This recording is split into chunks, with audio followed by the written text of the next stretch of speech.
Zahir-ud-din Muhammad Babur, February 14, 1483 December 26, 1530, sometimes also spelt Babar or Babar, was a conqueror from Central Asia who, following a series of setbacks, finally succeeded in laying the basis for the Mughal dynasty in the Indian subcontinent and became the first Mughal emperor.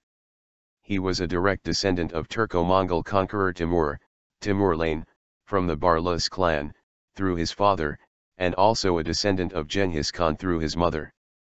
He was also influenced by the Persian culture, and this affected both his own actions and those of his successors, giving rise to a significant expansion of the Persianate ethos in the Indian subcontinent. Though born as Zahir-ud-din Muhammad Babur, he was commonly known as Babar. He was the eldest son of Umar Sheikh Mirza.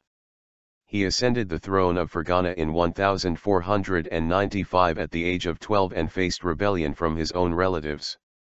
He conquered Samarkand 2 years later, only to lose the city of Fergana soon after. In his attempt to reconquer it, he lost control of Samarkand. In 1501, his attempt to recapture both cities went in vain as he was defeated by Muhammad Shaybani Khan.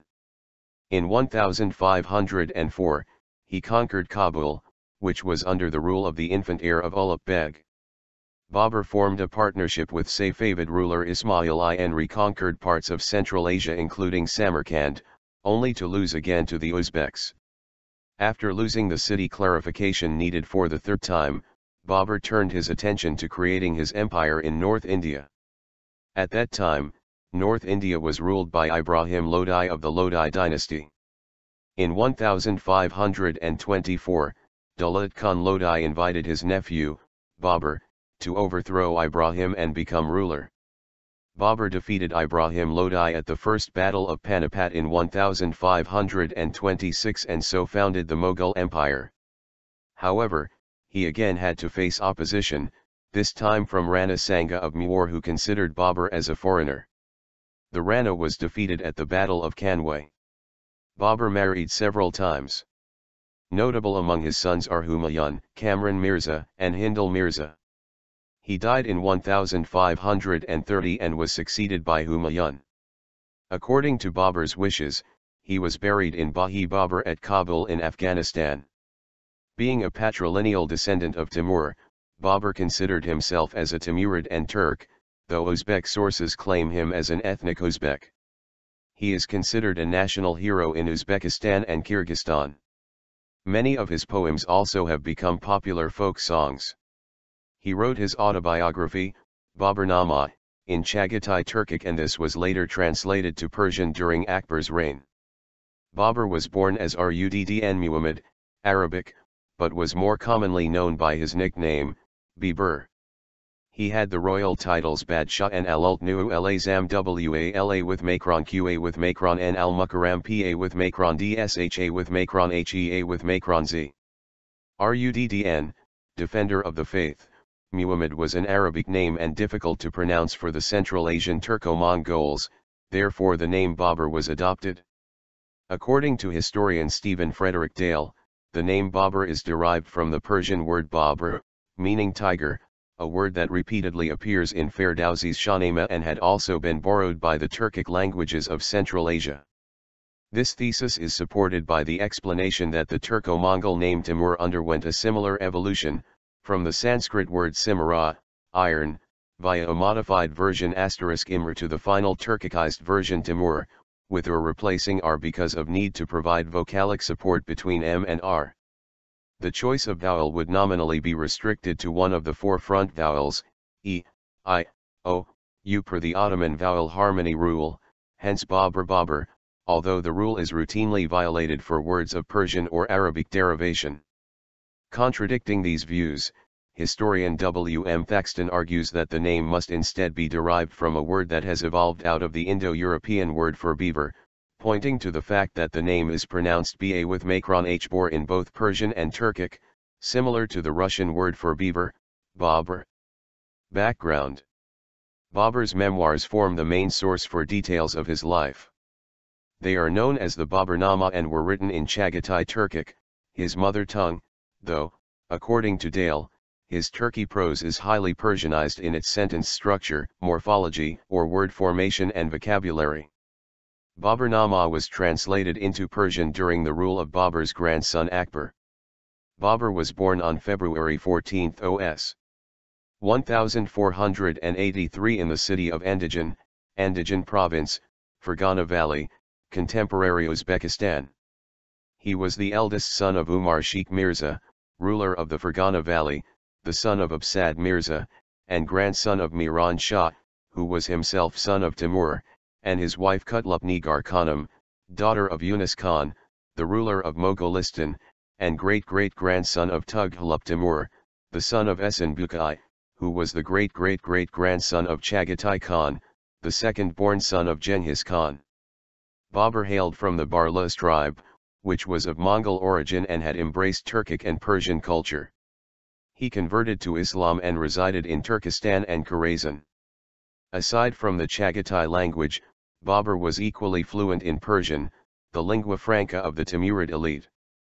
Hence Babur, though nominally a Mongol, or Mughal in Persian language, drew much of his support from the local Turkic and Iranian people of Central Asia, and his army was diverse in its ethnic makeup.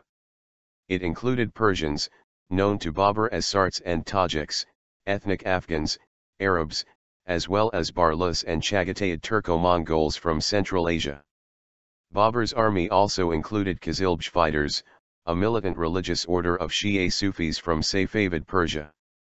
In 1494, at 11 years old, Babur became the ruler of Fergana, in present-day Uzbekistan, after Umar Sheikh Mirza died while tending pigeons in an ill-constructed dovecot that toppled into the ravine below the palace. During this time, two of his uncles from the neighboring kingdoms, who were hostile to his father, and a group of nobles who wanted his younger brother Jahangir to be the ruler, threatened his succession to the throne. His uncles were relentless in their attempts to dislodge him from this position as well as from many of his other territorial possessions to come. Babur was able to secure his throne mainly because of help from his maternal grandmother, Isandullah Begum, although there was also some luck involved. Most territories around his kingdom were ruled by his relatives, who were descendants of either Timur or Genghis Khan, and were constantly in conflict. At that time, rival princes were fighting over the city of Samarkand to the west, which was ruled by his paternal cousin. Babur had a great ambition to capture it, and in 1497, he besieged Samarkand for 7 months before eventually gaining control over it. He was 15 years old, and for him, this campaign was a huge achievement. Babur was able to hold it despite desertions in his army but later fell seriously ill. Meanwhile, a rebellion amongst nobles who favored his brother, back home approximately 350 kilometers, 220 miles, away robbed him of Fergana. As he was marching to recover it, he lost the Samarkand to a rival prince, leaving him with neither Fergana nor Samarkand. He had held Samarkand for 100 days and he considered this defeat as his biggest loss, obsessing over it even later in his life after his conquests in India. In 1501, he laid siege on Samarkand once more, but was soon defeated by his most formidable rival, Muhammad Shaybani, Khan of the Uzbeks. Samarkand, his lifelong obsession, was lost again. He tried to reclaim Fergana but lost it too, and escaping with a small band of followers, he wandered to the mountains of Central Asia and took refuge with hill tribes. Thus, during the 10 years since becoming the ruler of Fergana, Babur suffered many short-lived victories and was without shelter and in exile, aided by friends and peasants. He finally stayed in Tashkent, which was ruled by his maternal uncle. Babur wrote, "During my stay in Tashkent, I endured much poverty and humiliation. No country, or hope of one." For 3 years Babur concentrated on building up a strong army, recruiting widely amongst the Tajiks of Badakhshan in particular. By 1502, Babur had resigned all hopes of recovering Fergana, he was left with nothing and was forced to try his luck someplace else. At Kabul. Kabul was ruled by Ulugh Beg Mirza of the Arghun dynasty, who died leaving only an infant as heir. The city was then claimed by Mukan Beg, who was considered to be a usurper and was opposed by the local populace. In 1504, by using the whole situation to his own advantage, Babur was able to cross the snowy Hindu Kush mountains and capture Kabul. The remaining Arghunids were forced to retreat to Kandahar. With this move, he gained a new kingdom, re-established his fortunes and would remain its ruler until 1526.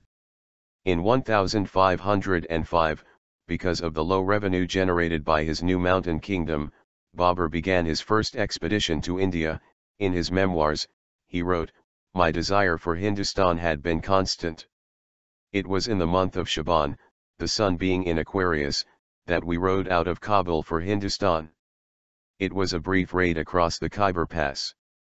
In the same year, Babur united with Sultan Husain Mirza Baikara of Herat, a fellow Timurid and distant relative, against their common enemy, the Uzbek Shaybani. However, this venture did not take place because Husain Mirza died in 1506 and his two sons were reluctant to go to war. Babur instead stayed at Herat after being invited by the two Mirza brothers. It was then the cultural capital of the Eastern Muslim world. Though he was disgusted by the vices and luxuries of the city, he marveled at the intellectual abundance there, which he stated was filled with learned and matched men. He became acquainted with the work of the Chagatai poet Mir Ali Shir Nava'i, who encouraged the use of Chagatai as a literary language. Nava'i's proficiency with the language, which he is credited with founding, may have influenced Babur in his decision to use it for his memoirs. He spent 2 months there before being forced to leave because of diminishing resources. It later was overrun by Shaybani and the Mirzas fled. Meeting between Babur and Ali Mirza Safavi near Samarkand. Babur became the only reigning ruler of the Timurid dynasty after the loss of Herat, and many princes sought refuge from him at Kabul because of Shaybani's invasion in the west. He thus assumed the title of Padshah, emperor, among the Timurids, though this title was insignificant since most of his ancestral lands were taken. Kabul itself was in danger and Shaybani continued to be a threat. He prevailed during a potential rebellion in Kabul, but 2 years later a revolt among some of his leading generals drove him out of Kabul. Escaping with very few companions, Babur soon returned to the city, capturing Kabul again and regaining the allegiance of the rebels. Meanwhile, Shaybani was defeated and killed by Ismail I, Shah of Shia Safavid Persia, in 1510. Babur and the remaining Timurids used this opportunity to reconquer their ancestral territories. Over the following few years, Babur and Shah Ismail formed a partnership in an attempt to take over parts of Central Asia. In return for Ismail's assistance, Babur permitted the Safavids to act as a suzerain over him and his followers. Thus, in 1513, after leaving his brother Nasir Mirza to rule Kabul, he managed to get Samarkand for the third time and Bokhara but lost both again to the Uzbeks. Shah Ismail reunited Babur with his sister Nzda, who had been imprisoned by and forced to marry the recently deceased Shaybani. He returned to Kabul after 3 years in 1514. The following 11 years of his rule mainly involved dealing with relatively insignificant rebellions from Afghan tribes, his nobles and relatives, in addition to conducting raids across the eastern mountains. Babur began to modernize and train his army despite it being, for him, relatively peaceful times. Foreign relations. Babur began relations with the Safavids when he met Ali Mirza Safavi at Samarkand. Their good relations lasted even after Babur was approached by the Ottomans. The Safavids' army led by Najmi Sani massacred civilians in Central Asia and then sought the assistance of Babur, who advised the Safavids to withdraw. The Safavids, however, refused and were defeated during the Battle of Gazdewan by the warlord Ubaydullah Khan. Babur's early relations with the Ottomans were poor because the Ottoman Sultan Selim I provided his rival Ubaydullah Khan with powerful matchlocks and cannons. In 1507, when ordered to accept Selim I as his rightful suzerain, Babur refused, and gathered Qizilbash servicemen in order to counter the forces of Ubaydullah Khan during the Battle of Gazdewan. In 1513, Selim I reconciled with Babur, fearing that he would join the Safavids, dispatched Ustad Ali Kulai the artilleryman and Mustafa Rumi, the matchlock marksman, and many other Ottoman Turks, in order to assist Babur in his conquests. This particular assistance proved to be the basis of future Mughal-Ottoman relations. From them, he also adopted the tactic of using matchlocks and cannons in field, rather than only in sieges, which would give him an important advantage in India. Babur still wanted to escape from the Uzbeks, and finally chose India as a refuge instead of Badakhshan, which was to the north of Kabul.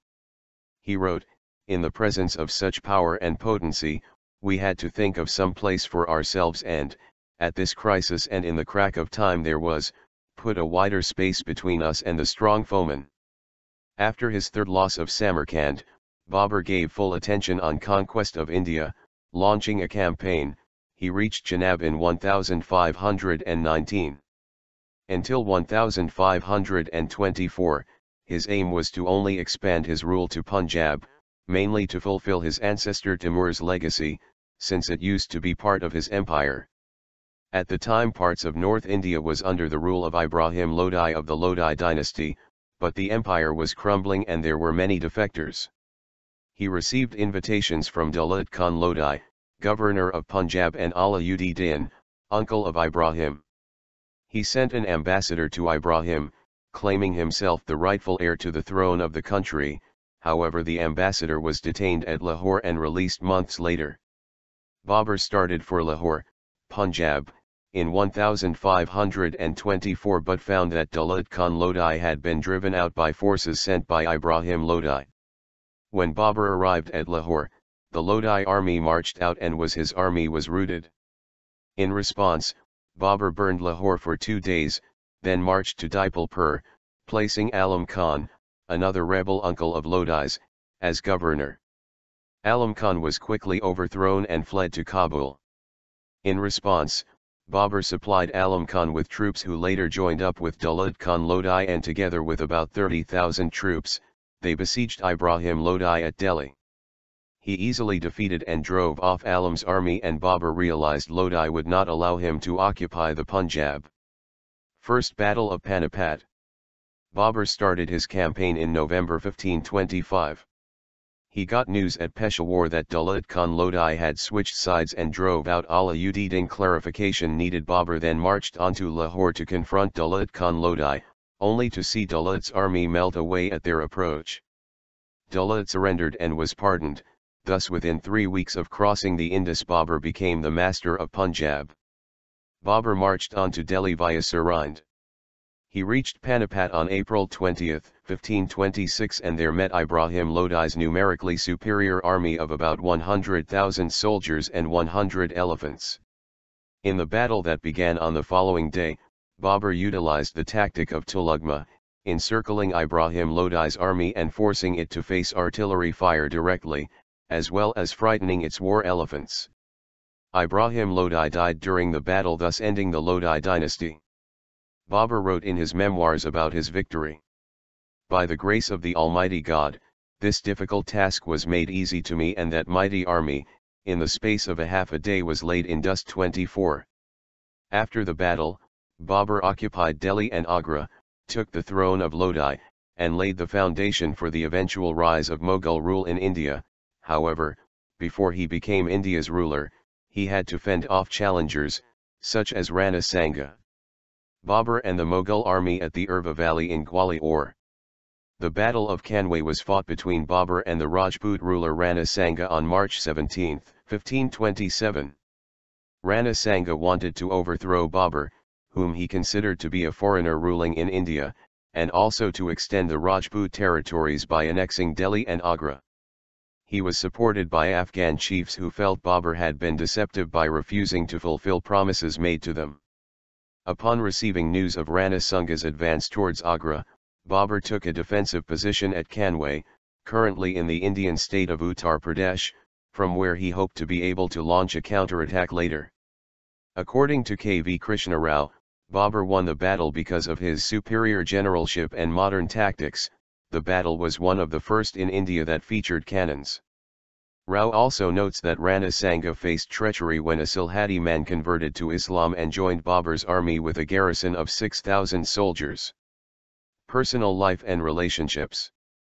There are no descriptions about Babur's physical appearance, except the paintings from his memoirs which were made during the reign of his grandson Akbar, when he translated it. Babur claimed to be strong and physically fit, saying to have swam across every major river he encountered, including twice across the Ganges River in North India. Unlike his father, he had ascetic tendencies and did not have any great interest in women.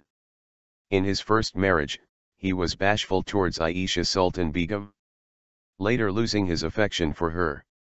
However, he acquired several more wives and concubines over the years, and as required for a prince, he was able to ensure the continuity of his line.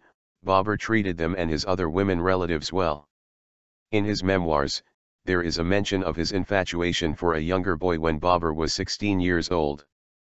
According to the historian Abraham Arali, bisexuality was common and pederasty high fashion among the Central Asian aristocrats of the time.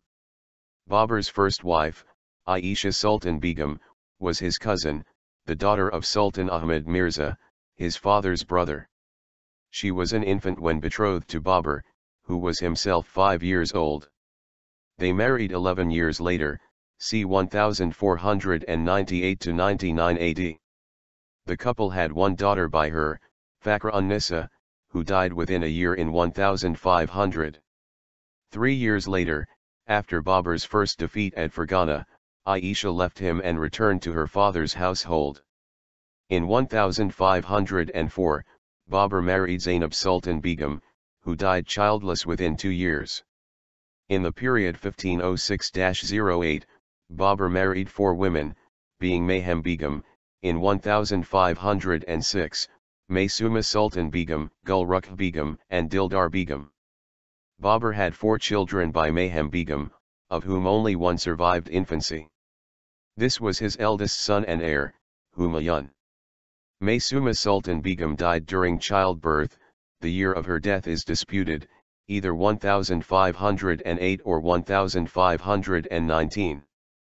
Gulrukh bore Babur 2 sons, Kamran and Askari, and Dildar Begum was the mother of Babur's youngest son, Hindal. Babur later married Mubaraka Yusufzai, a Pushtun woman of the Yusufzai tribe. Gulnar Agacha and Nargal Agacha were 2 Circassian slaves given to Babur as gifts by Tahmasp Shah Safavi, the Shah of Persia. They became recognized ladies of the royal household. During his rule in Kabul, when there was a relative time of peace, Babur pursued his interests in literature, art, music, and gardening. Previously, he never drank alcohol and avoided it when he was in Herat. In Kabul, he first tasted it at the age of 30. He then began to drink regularly, host wine parties and consume preparations made from opium. Though religion had a central place in his life, Babur also approvingly quoted a line of poetry by one of his contemporaries, "I am drunk, officer. Punish me when I am sober." He quit drinking for health reasons before the Battle of Canway, just 2 years before his death, and demanded that his court do the same. But he did not stop chewing narcotic preparations, and did not lose his sense of irony. He wrote, "Everyone regrets drinking and swears an oath of abstinence. I swore the oath and regret that." Babur died at the age of 47 on January 5 OS December 26, 1530 1531, and was succeeded by his eldest son, Humayun. After death, his body was moved to Kabul, Afghanistan, where it lies in Bahi Babar, Babar Gardens. It is generally agreed that, as a Timurid, Babur was not only significantly influenced by the Persian culture, but that his empire also gave rise to the expansion of the Persianate ethos in the Indian subcontinent. For example, F. Lehman states in the Encyclopedia Iranica, his origin, milieu, training, and culture were steeped in Persian culture, and so Babur was largely responsible for the fostering of this culture by his descendants, the Mughals of India, and for the expansion of Persian cultural influence in the Indian subcontinent, with brilliant literary, artistic, and historiographical results. Although all applications of modern Central Asian ethnicities to people of Babur's time are anachronistic, Soviet and Uzbek sources regard Babur as an ethnic Uzbek. At the same time, during the Soviet Union, Uzbek scholars were censored for idealizing and praising Babur and other historical figures such as Alisher Navai. Babur is considered a national hero in Uzbekistan. In February 14, 2008, stamps in his name were published in the country to commemorate his 525th birth anniversary. Many of Babur's poems have become popular Uzbek folk songs, especially by Sherali Jorayev. Some sources claim that Babur is a national hero in Kyrgyzstan too. Babur is also held in high esteem in Afghanistan and Iran. In October 2005, Pakistan developed the Babur cruise missile, named in his honor. One of the enduring features of Babur's life was that he left behind the lively and well-written autobiography known as Baburnama. Quoting Henry Beveridge, Stanley Lanepool writes, "His autobiography is one of those priceless records which are for all time, and is fit to rank with the Confessions of St. Augustine and Rousseau, and the memoirs of Gibbon and Newton. In Asia it stands almost alone." Babri Masjid. Babur is popularly believed to have demolished the Rama temple at Ayodhya, India, and built Babri Masjid there.